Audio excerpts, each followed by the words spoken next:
샬롬, 한 주도 잘 지내셨나요? 오늘은 출애굽기 11장부터 20장까지의 내용을 살피도록 하겠습니다. 드디어 이스라엘 백성들이 출애굽하는 사건이 등장하는 내용이 포함됩니다. 우리 11장부터 한번 보도록 할게요. 자, 이제 지난 시간까지 나온 것이 9가지의 재앙에 대해서 살폈고요. 이제 오늘은 10번째 재앙입니다. 10번째 재앙. 10번째 재앙인데요. 근데 그 10번째 재앙이 11장이 아니라 12장, 요 장자의 죽음에서 나타나요. 그러니까 이 부분을 여러분들이 이해를 하셔야 되겠습니다. 11장에서 바로 나오는 게 아니라 12장에서 나온다. 11장은 뭐다? 예고이다, 예고. 네. 하나님이 이렇게 메시지를 다시 한번 모세를 통해서 경고의 메시지를 하는 겁니다. 결국 이것은 뭐죠? 바로가 그 이야기를 듣고 이스라엘 백성들을 보내주면 된다. 그런데 그것에 대해서 어떻게 해요? 고집을 피우면 안 된다. 그 이야기하는 겁니다. 그래서 아론과 모세가 가서 장자와 모두 죽을 것이다. 첫째로 낳은 것들, 첫 태생들은 모두 죽게 된다라는 것이죠. 그것이 11장 내용입니다.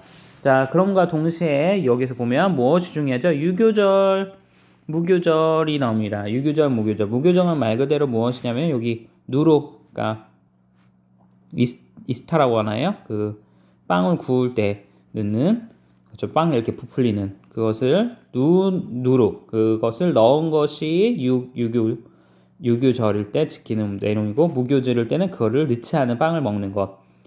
그것이 떡이죠. 빵이라기보다는 뭐 어떤 의미가 좀 애매한데 하여튼 떡이나 빵이나 그것을 의미한다. 무교절과 유교절 차이점. 그 다음에 그것을 지키는 절기를 뭐라고 한다? 유월절이라고 한다. 특별히 날짜를 기억하세요. 언제예요? 1월 14일입니다. 1월 14일. 그러니까 유월절을 지키고 그 다음에 무교절 14일부터 20일까지 약 7일 동안을 누룩을 먹지 않은 그 떡을 먹어야 된다라고 보시면 되겠습니다. 그래서 3대 절기들이 이제 나중에 살핀데요. 거기서 보면 유월절, 무교절 이게 말들이 막 계속 바뀌면서 사용되는데 혼동하시면 안 되겠습니다. 자, 그래서 양과 염소의 수컷을 식구와 적으면 이웃과 함께 한 마리를 잡아서 같이 먹고 해질 때 잡았고 그다음에 1년 된 거 이야기하고요. 그러니까 먹는 이 어린 양이잖아요. 유월절이 결국은 이 어린 양, 예수님의 어린 양의 대속을 의미하잖아요. 그것처럼 대속을 의미하잖아요. 그것처럼 이 어린 양을 잡아서 어떻게 먹어라라는 것들이 이제 나오는 겁니다. 그리고 띠를 띠고 신을 신고 지팡이를 잡고 먹으라. 왜요? 이제 출애굽해야 되니까 언제든지 떠날 준비를 하라는 의미로서 이렇게 유월절 규례들이 나옵니다. 그것이 12장에서 나타나고 그 다음에 람셋.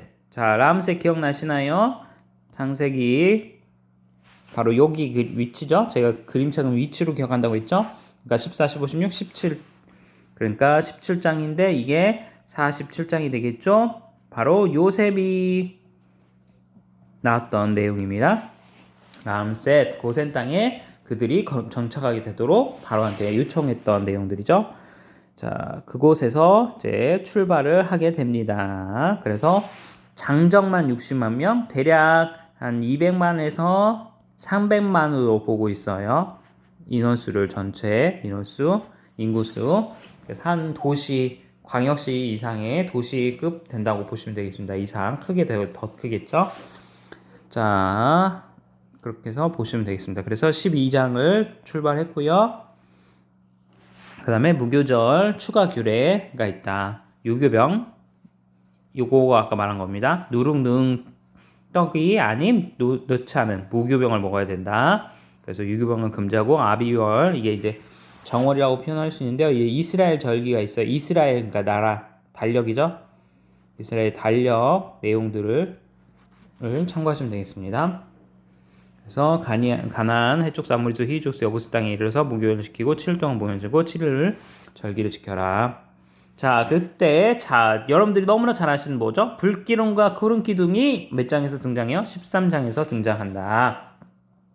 그래서 밤에는 불기둥, 낮에는 구름 기둥으로 지켜주시죠.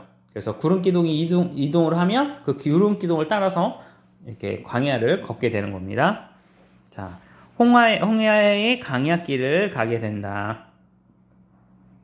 그래서 이 책에 보시면 내용들을 나오시는데 그 내용을 한번 참고하시면 되겠습니다. 그냥 뭐 간단하게 그리면 이렇게 해서 여기가 지중해고요. 보시고 여기가 가나안 땅, 여기가 나일강과 그다음에 애굽, 이집트가 있고요. 그다음에 이쪽으로 이렇게 홍해가 가르죠. 홍해. 그리고 광야라고 하면 여기가 이제 광야인 겁니다. 광야. 신광야라는 표현도 쓰는데요. 광야. 그래서 이렇게 이스라엘 백성들이 홍해를 가로지르는 장면을 나오게 됩니다. 자, 그런 다음에 14장에서는 어떻게 되죠? 자, 비아히롯 앞에서 장막을 쳤고요. 그 다음에 이 홍해를 갈라야, 아니 이제 가로질러야 하는데 이 홍해에 어떻게요? 딱 막혀 있는 겁니다. 그런데 뒤에서는 누가 쫓아오고 있죠? 네, 바로의 군대들이 이 이스라엘 백성들을 치러 오는 가운데 있는 것이죠. 그런 가운데 너희는 두려워하지 말고 가만히 있어 여호와께서 오늘 너희를 위하여 하시는 구원을. 이 찬양 아시죠? 찬양으로도 유명합니다. 보라. 그 찬양이죠. 보라. 하나님 구원을 하면서 그 찬양 이 가사를 통해서 나온 겁니다. 자, 그리고 여러분들이 또 아셔야 될 게 있어요. 무엇이냐? 요거입니다. 요거 동풍. 보통 우리 영화 같은 데서 보시면 갑자기 이제 모세가 지팡이를 홍해를 탁 했을 때 이게 갈라지는 장면이 좀 뭐 갑자기 막 순식간에 막 드라마틱하게 확 갈라지는 것처럼 많이 영화니까 그 짧은 시간 안에 그걸 보여줘야 되니까 이렇게 나오는데 사실은 이 본문에서 보시면 알겠지만 홍해는 밤새도록 무엇이 불어서요? 동풍이 불어서 이 홍해를 가른 겁니다. 가른 거예요. 이해되셨죠? 한 번에 쫙 갈라지는 게 아니라요.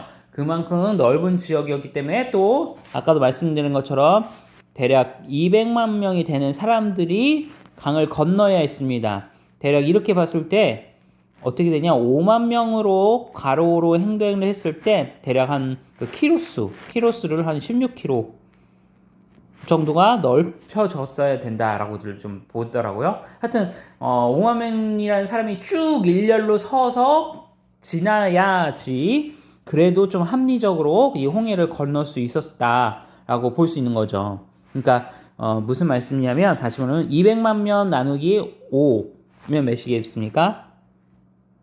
40이죠. 40. 이해되시죠? 40. 그러니까 요렇게 그래서 5만 명이 40줄. 40줄이라고 할까요? 어떻게 되나요? 그렇게 되나요? 아니면 이렇게가 40만 명이 쭉 쓰던지 뭐 하여튼 뭐 나눈 거 4, 5, 20이 가장 무난하니까 아니면 뭐 10개 곱하기 뭐 20 해도 되겠죠? 그래서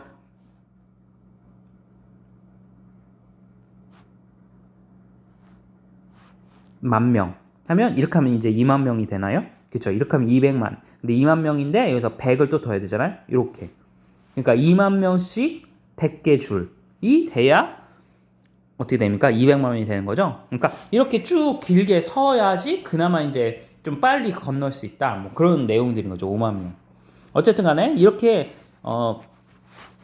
작은 숫자가 아니라 200만 명이 되는 200에서 300만 명이 되는 숫자가 건너려고 하니 얼마나 그 넓이가 넓어야 되겠어요. 그리고 그 밤새도록 이 동풍을 통해서 넓게 바다라는 표현을 쓰고 있지만 어쨌든 넓은 강이라고 표현할까요? 하여튼 넓은 곳을 지나려면 그곳이 육지가 돼야 되기 때문에 오랜 시간 동안 이 동풍을 통해서 육지가 나타났다.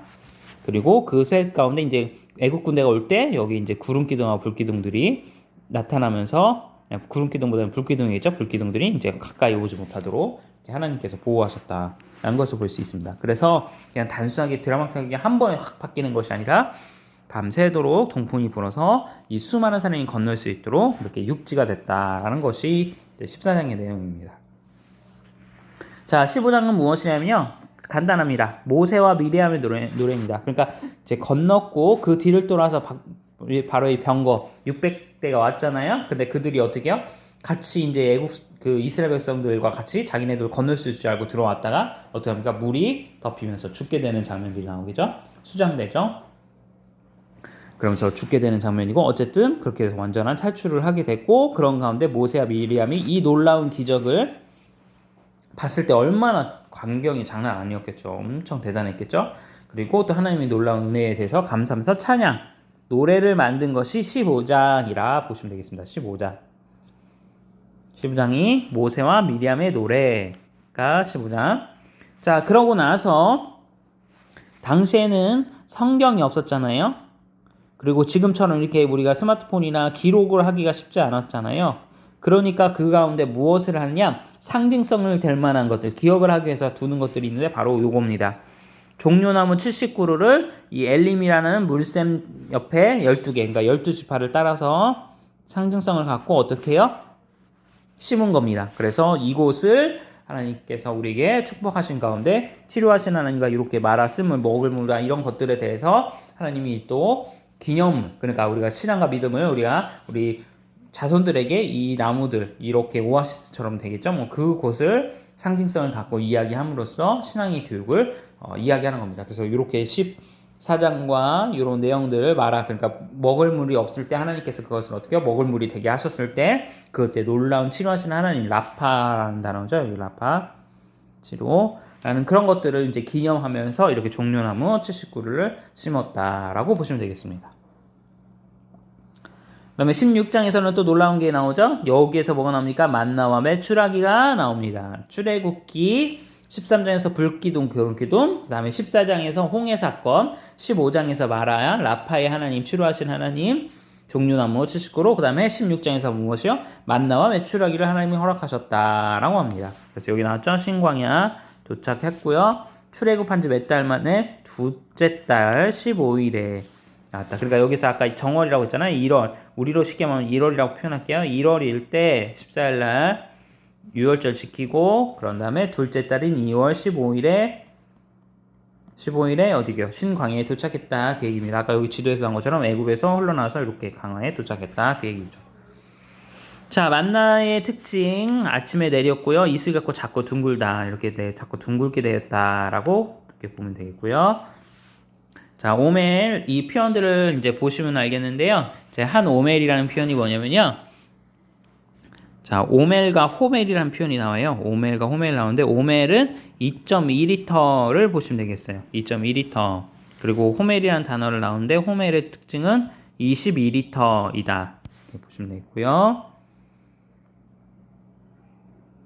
자, 하늘을 항아리에 보관하게 했고 이렇게 됐다.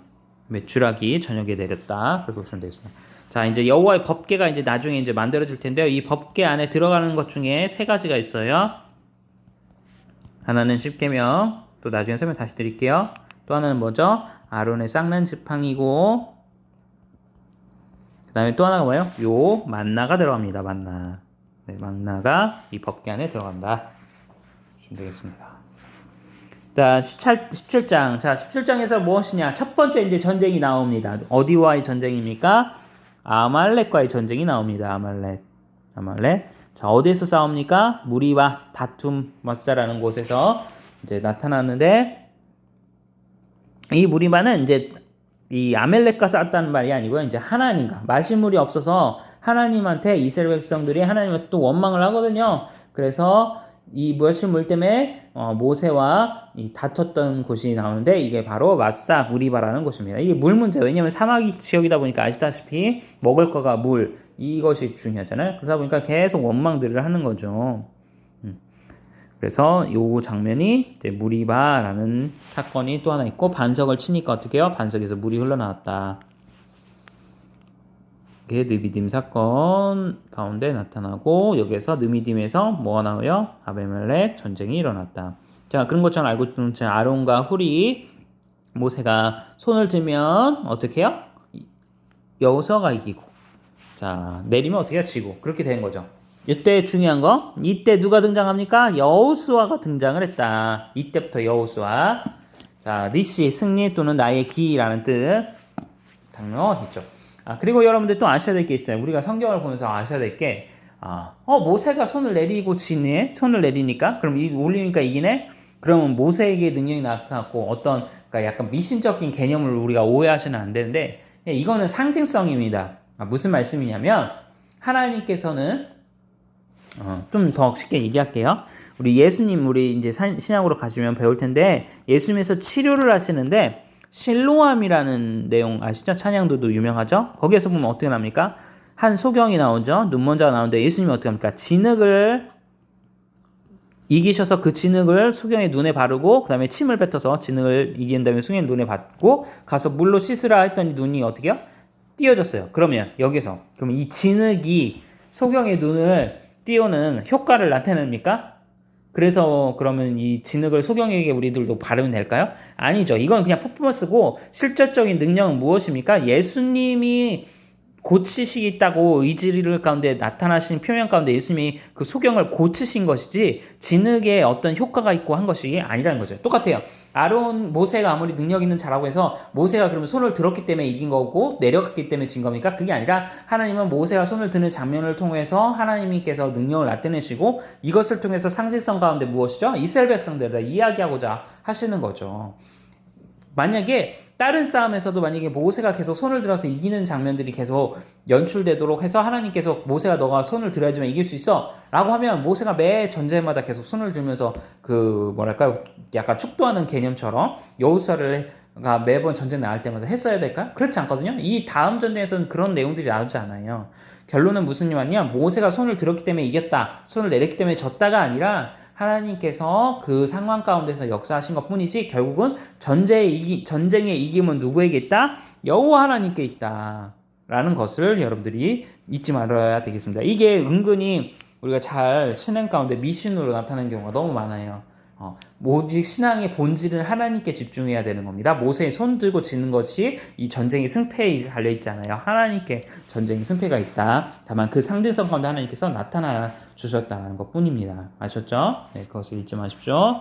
자, 여호수아가 여기서부터 등장해서 이제 나중에 차근차근 이제 신앙 교육을 그러니까 모세로부터 받게 되고 후계자 되는 장면들을 볼 수 있습니다. 자, 18장의 내용은 뭐예요? 바로 이드로. 누굽니까? 이드로가 모세의 장인이죠. 모세의 장인. 장인이 등장하는 장면이 나옵니다. 게르솜 아들, 게르솜 첫째, 엘리에셀 두째, 시프라가 아내인 거죠. 네. 이 장면 가운데 이제 드디어 이스라엘 백성들을 출애굽시키고 가족들이 상봉해서 이제 살게 되는 장면을 볼 수 있습니다. 자, 그런데 이 모세가 이 200만 되는 백성들을 다스리기가 너무 힘들잖아요. 그러니까 어떻게 해요? 이드로가 보더니 야야야 너 그렇게 하니까 너무 힘들다. 세워라. 누구를? 직분자 세워라. 천부장, 백부장, 50장, 10부장 해서 자격 어떻게 해요? 하나님을 두려워하고 진실하고 불의한 이익을 미워하는 이 조건을 갖춘 리더들을 세워라 라고 표현하고 있습니다. 이게 중요해요. 자, 혼자서는 못해요. 사역을. 저도 이제 목회자지만 목회자 혼자서 사역 못해요. 리더로서 함께 도울 동역자가 필요해요. 근데 그 동역자를 그냥 네가 친하니까 내 마음에 드니까 세우면 됩니까? 아니에요. 기준. 하나님을 두려워하고 진실하고 불의한 이익을 싫어하는 신실한 자들을 하나님께서 세우도록 이들을 통해서 역사하셨다. 이것을 기억해야 됩니다. 그래서 재판장, 사사와 같은 자들, 사사와 같이 재판할 수 있는 이 리더들을 모세 너 혼자 하지 말고 세워서 사역을 감당해라. 라는 것이 18장 내용입니다. 자, 이제 19장. 자, 19장. 여기서부터 이제 중요한 게 있어요. 자, 출애굽기의 스토리는 간단하게 말하면 10가지 재앙과 그다음에 아말렉 싸움이 있고요. 그런 후에 결국은 이 신의 상을 총 몇 번? 3번 등정하는 사건이 나오는 게 출애굽기의 주 내용이에요. 요거 오면 끝납니다. 출애굽기는. 창세기는 어떻게 되죠? 아담, 모세, 아브라함, 야곱, 이삭, 야곱, 요셉. 이렇게 내용들을 알면 끝인 것처럼 출애굽은 간단하게 10가지 재앙과 초창기 10가지 재앙 이제 출애굽에 대한 거죠. 뭐 이것까지도 더 간단히 표현하면 출애굽 사건, 그다음에 모세의 신해상 등정 3번. 1번, 2번, 3번. 요거만 내용을 기억하면 끝납니다. 왜 등정했을까요? 이제 이 가나안 땅에 백성들이 이제 들어가야 되잖아요. 곧 들어가는데 대략 한 40일 정도 걸린대요. 요 거리가 애굽에서 가나안까지 요 40일 정도 걸리는데 요 시간 안 가운데 막 들어가기 직전에 이제 어떻게 해요? 가나안 땅에 가서 너희들이 어떻게 살아야 될지 하나님께서 말씀을 주시는 거죠. 그냥 살면 안 돼요. 그럼 어떻게 해요? 가나안 백성들처럼 똑같이 범죄하고 우상 숭배하고 할 수 있으니까 하나님께서 어떻게 해요? 그곳에 가서 거룩한 자녀로서 살아라. 그러기 위해서 무엇을 주신 거예요? 십계명과 그곳에서 살아야 될 내용들을 하나님께서 이 신의 산으로 모세를 3번 부르시는 가운데 계속 가르쳐 주시고 백성들에게 말씀으로 양육할 수 있도록 그 가운데 팁들을 허락하시는 장면이 나온다 보시면 되겠습니다. 이것이 바로 출애굽기에 속한 내용들입니다. 자, 그래서 중요한 게 있어요. 키포인트 잘 아시죠? 축복성, 송정미 사모님의 축복성 그 찬양하시죠? 그 내용이 이 19장에 나오잖아요. 이것이 나중에 베드로전서에서도 나오고요. 이게 뭐예요? 너희는 뭐예요? 제사장 나라, 거룩한 제사장 나라가 되고 거룩한 뭐가 되라? 거룩한 백성, 내 백성이 되어라. 너는 택한 족속이요. 그 다음에 이제 소유다. 너는 나의 소유다. 너는 택한 족속이요 왕같은 제사장이요 하는 그 찬양이 있잖아요. 그것처럼 이 축복의 말씀이 여기서 나온 거잖아요. 그러니까 하나님께서는 그 이스라엘 백성들의 정체성에 대해서 확실히 각인시켜 주시고 총 3번의 신해상 등정을 통해서 계속 말씀으로 모세로 하여금 백성들에게 가나안 땅 가서는 이렇게 살아야 된다. 거룩한 나의 백성으로서 삶을 이렇게 지키면서 살아라 라는 그 말씀의 교훈의 말씀들을 십계명을 포함해서 주신다. 이것이 이제 출애굽기 11장부터 20장의 내용입니다. 오늘 말씀을 통하여 다시 한번 여러분들은 거룩한 백성이고 하나님의 소유 되심을 또 한번 다시 깊이 묵상하시면서 또 한 주도 승리하시고 은혜 가운데 살아가시는 저 여러분들 되기를 축복합니다. 오늘은 여기서 마치겠습니다. 감사합니다.